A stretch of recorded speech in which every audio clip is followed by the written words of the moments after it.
Welcome to this episode of Power Your Profit podcast. I am your host, Susie Carder, and today's guest is Jim Padilla, and he is one of my secret weapons. He's a global impact strategist and investor, and the founder of and CEO of Gainy Edge, a done-for-you provider for industry-leading sales systems. He's a unicorn of sales professionals, which he co-leads with his beautiful wife, Cindy Padilla. Jim and Cindy have helped me in my business, and he also helped me generate hundreds of thousands of dollars. And together they have generated over a quarter of a billion in sales with a long line of high-level entrepreneurs.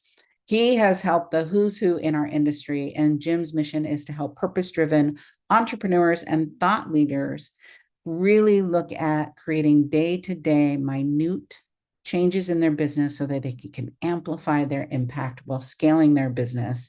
He talks about making your business profitable, viable, more importantly, buyable. Please welcome my guest, Jim Padilla. Welcome to Power Your Profits podcast, your friendly guide in bringing your business revenue to the next level.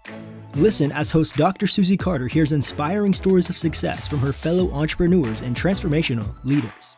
Prepare to make significant change to your strategies as they unravel the secrets of building multi-million-dollar businesses and the most effective tips on finance, marketing, and sales accountability.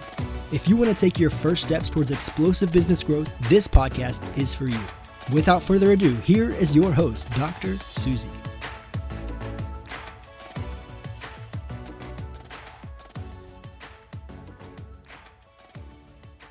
Now, I said this was my brother from another mother, and I'm not joking when I say that. So, Jim, thank you.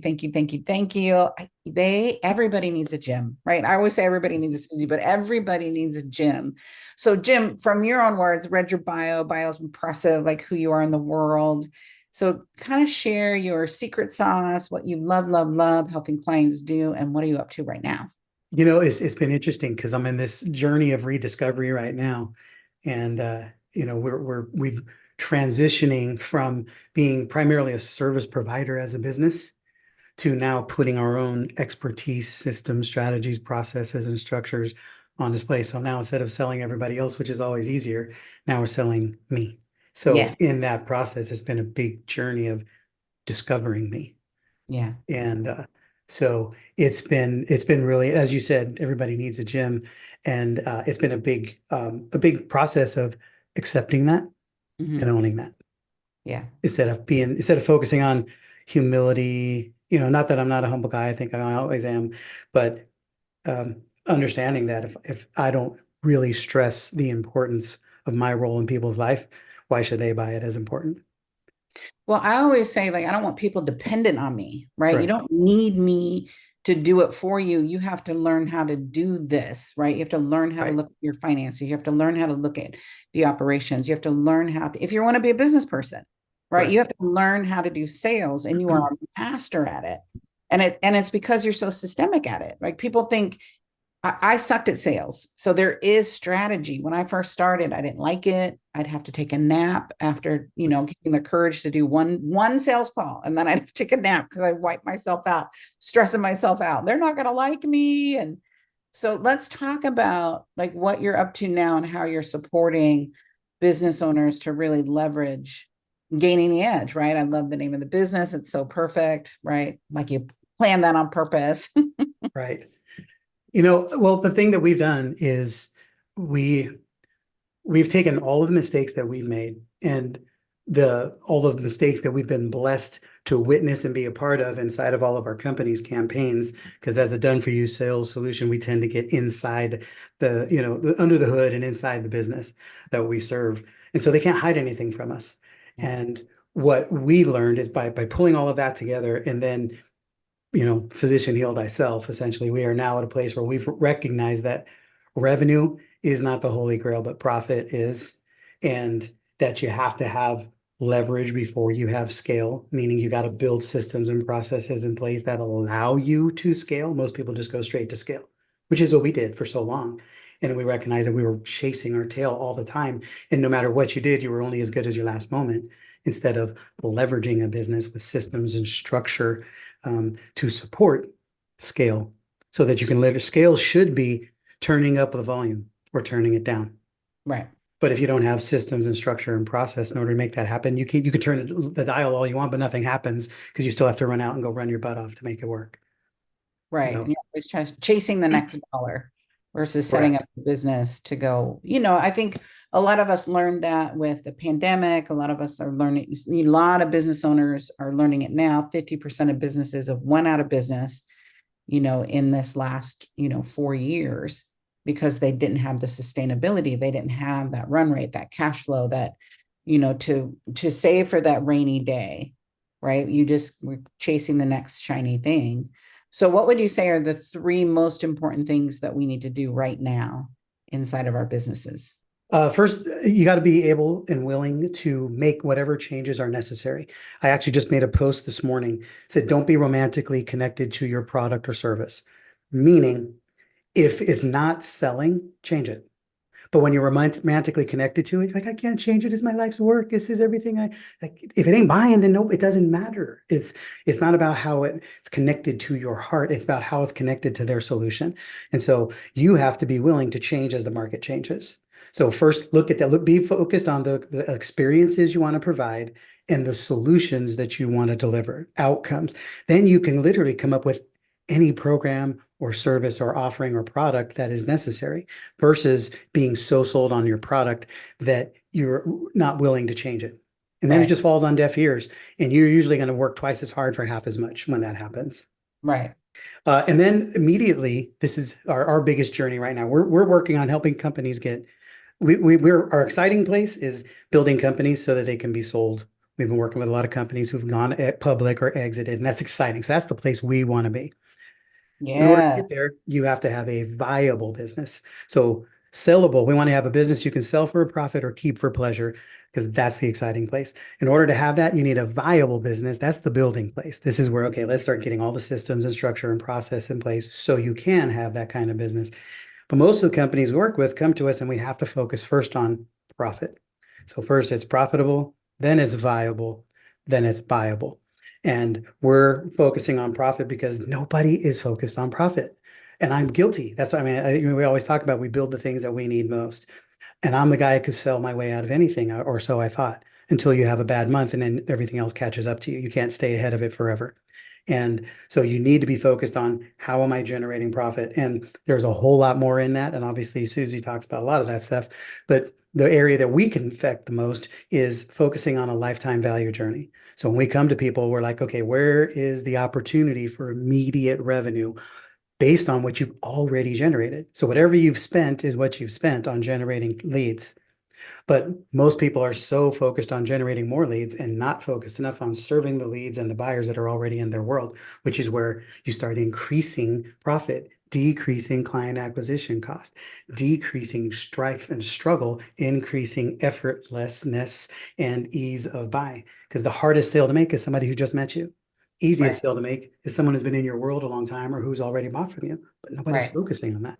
So that's a big area for us. That's mission because we've got tons of experience in that, and that's the most immediate impact we can make in somebody's business. I love it. Viable, profitable, Profitable. viable. Yeah. That's juicy. Juicy little tagline there. I love it. And so how does that work? Like, how are you finding clients? What's the criteria? Because there has to be criteria, right? Like Right. one, they have to afford you. And so it's not something that you can just go, oh, I'm going to just hire Jimmy. He's going to fix it all. Right. So Right. let's talk about that. And let's talk about what that looks like. Well, the three sections of the journey that we're focused on the most, we got the 2 million to 10 million.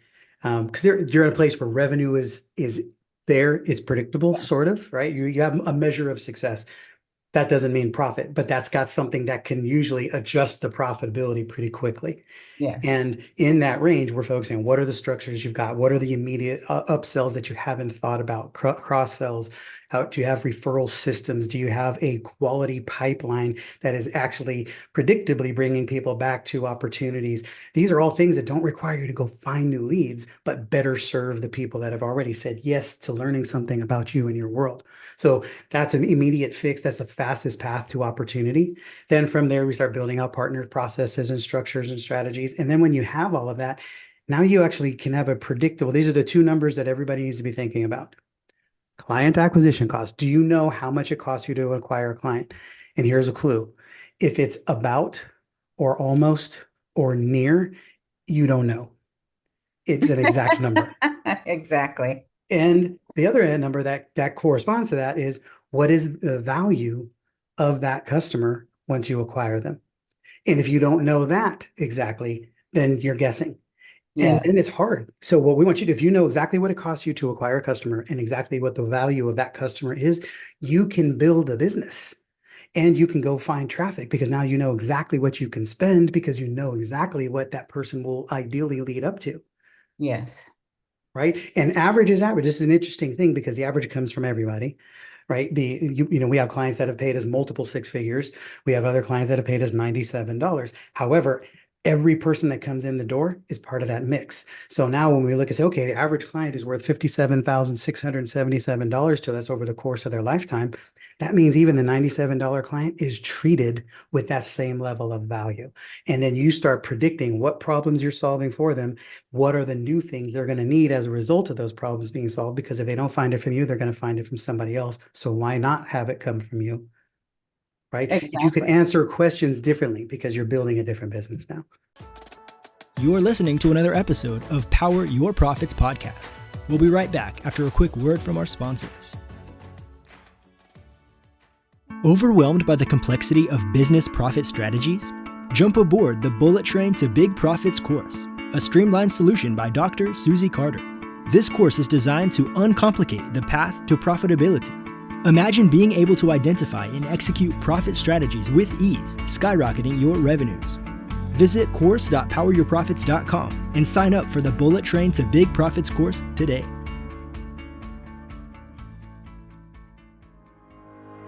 Are you tired of pouring resources into strategies that don't work?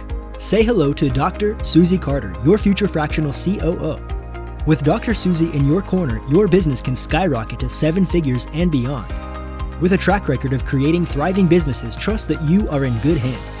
Head over to coo.poweryourprofits.com and let us put some magic into your business growth.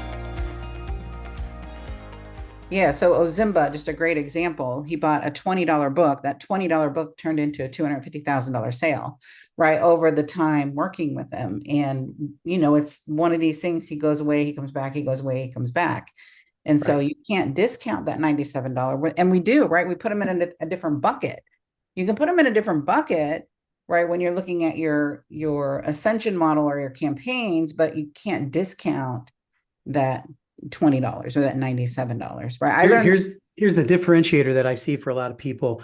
The nuance on that is most people treat the $97 buyer as though they're a different buyer. Yes. I treat the $97 buyer as the same buyer who's just looking for a smaller taste, right? Yeah. So, but that's the key. You make sure you're attracting your primary buyer and just giving them a smaller taste of you instead of attracting a different buyer.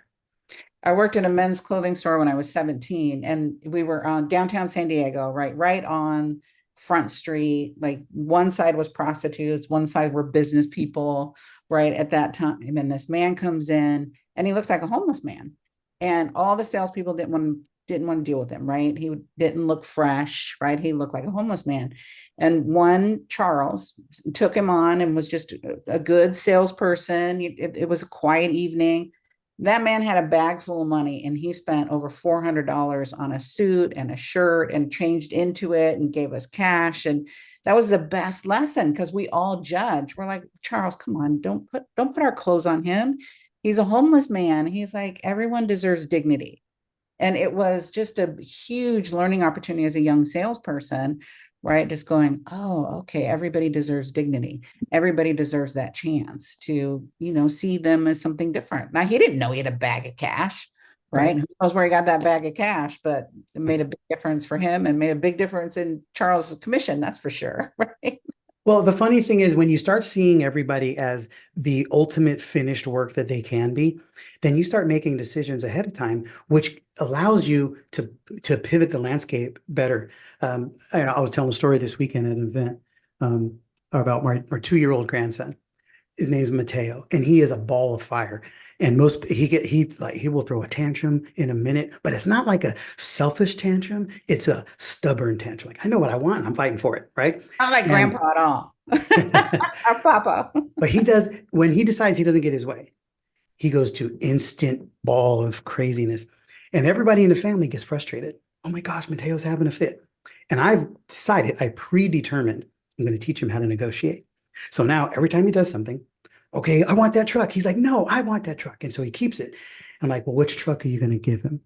And now he's like, no, I want truck. I said, well, you can count that truck, but then you have to give him one of the other ones. Which one is it? And he start, I'm helping him think about something different, but I've already determined ahead of time, as soon as he goes into a fit mode, I'm going to help him negotiate. And so now it avoids my stress. It lowers his stress. It helps him be something better because he doesn't want to have a fit. He just wants what he wants, and he wants to help his brother. He just doesn't want to give up his truck, right? Right. Well, all of a sudden you start moving him differently. It allows him to step into something different, and I don't have to freak out because I already have a plan. But that's because I've thought through the journey, right? And your clients are the same way. When they run into a problem, if you've already predetermined, here's the options when those problems come up, you no longer have to spend all of your time making decisions. You just spend your time jumping into action because you already predetermined the most logical decision. So what are you seeing right now out in the world, right? If you look at what's the biggest challenge that clients are facing right now? Um, Clarity about what they want instead of doing what they think the marketplace is asking them to do. There's just so many experts, and I love them all. I think every expert out there is doing great. They have great solutions, but they don't all work for you, and they're not all designed to work together. So stop looking for what you think everybody else needs. Get crystal clear on where you're going and just look to solve the next problem and tune out everything else. Because that way you already know most of the answers. And if not, the more in tune you are with where you're trying to get, you have a better idea of what help do you need instead of just looking at every great idea, because they're everywhere. There's great ideas in every inbox, and that's a terrifying place to be. Go through your inbox, purge everything except for the problems you're trying to solve now or in the near future, and just go all in on those things. And then trust your gut. Again, I just had another post that's supposed to be up there today, I think, and it was, how many opportunities have you missed because somebody else told you not to, instead of when your gut said do it. Juicy. Right? Trust yourself and your instincts. If you don't know, then it's never that you don't know. It's you need to know something more or Right. something different. So take that approach. Don't go, oh my God, I don't know how. Just, okay, what else do I need to know to make this work? So let's shift just a little bit, right? So, you've made millions in doing what you're doing, right? And you're very result oriented. What would you say? I think I've learned a lot from making millions, but I've learned more when I've crashed and burned. What would you say your biggest crash and burn lesson has been? Mm, Just one. yeah. Like when you start looking at it, it's like, you want all of them, just one of them. Yeah. One of the biggest things is again, be true, be vulnerable. You can learn a lot from your vulnerability, versus always trying to lean into your credibility. Mhm. When you can say, okay, I don't know this piece well. What do I need to do to make it happen? Or who do I need to bring into my world to help make this happen? Your life gets so much easier. The more I learn, the more I accomplish, the higher levels in success that I've gained, the more I realize I don't know anything. And so I now know that. God's made clear that I know that.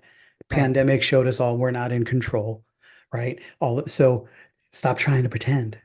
Just embrace the things you know, and then be the most curious guy in the room, right? I'm in a group, an mastermind group that I'm part of, and the other day there was a call, and there's really successful people in this group, and I asked a question, and then I jumped off screen, and then nobody else asked questions, so I asked another one, and nobody jumped in. I said, "You guys don't raise your hand. I will ask all the questions. I got no problem with it." So I asked like 6 questions, and people finally jumped in. I ain't afraid to look stupid. I Right. want the answers. I want to know what you think, especially if you've done it and I haven't. Well, Rumi says the answer's in the question, because I used Right. to be the same. I think I used to have to be a leader, I had to have all the answers. And that's not true. You just have to know what questions to ask. Right. For you to get the answer, it doesn't matter if somebody else knows it. Who cares, right? If we Right. don't know it, we sit there like, because in school we got punished for it or ridiculed for it, or, there was stupid questions when you were in school.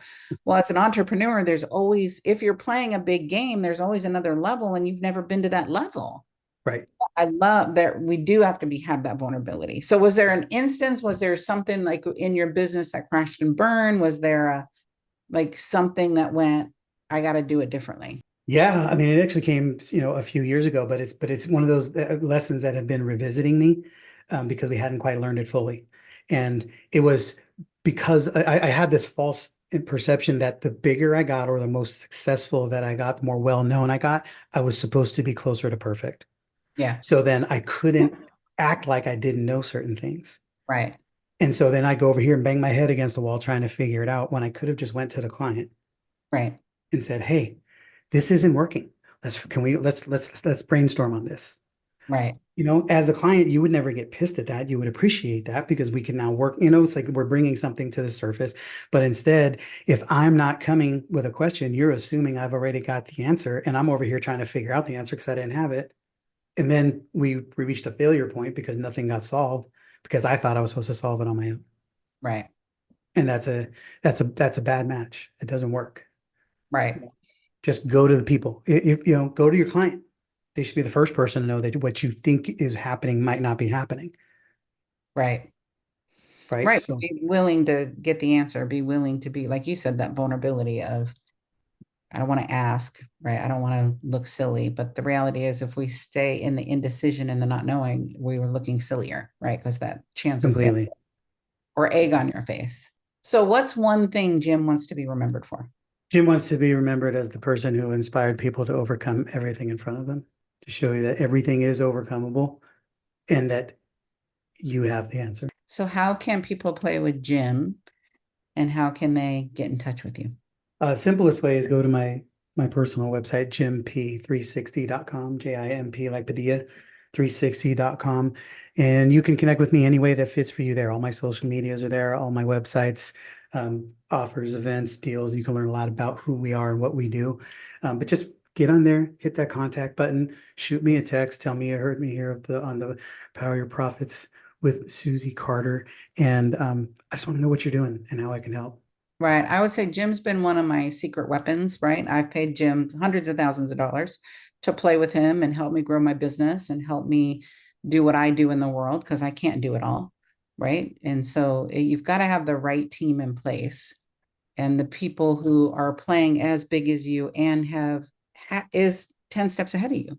Right? Like we're same, but we're completely different. And Jim plays a different game than I play. And together we make this beautiful synergistic relationship. So, I bring you the magic. I bring you the people that you love and adore. If Jim has made a difference for you, make sure you like this episode. Please share it with your tribe and community because everybody needs Jim, right? Everybody needs that secret weapon in your back pocket. You may not need him now, but you will need him when you're growing, scaling a business.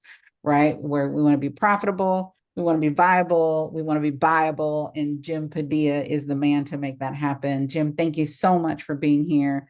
I love and adore you. And I would say one of the things that Jim is that impressed me the most is how much he works with his wife, Cindy, and he loves and adores her and just shouts it from the rooftop. And everyone needs a Jim like that in their life to be able to, just be that committed to your family, your faith, your marriage. It's very inspiring to watch and see.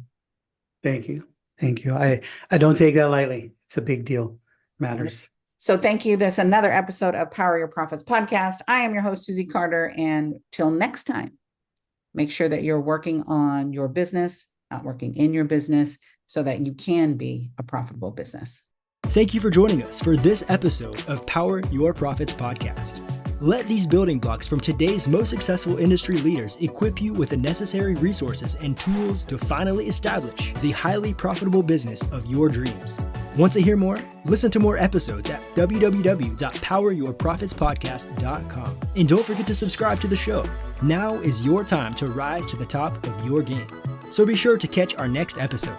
Until next time.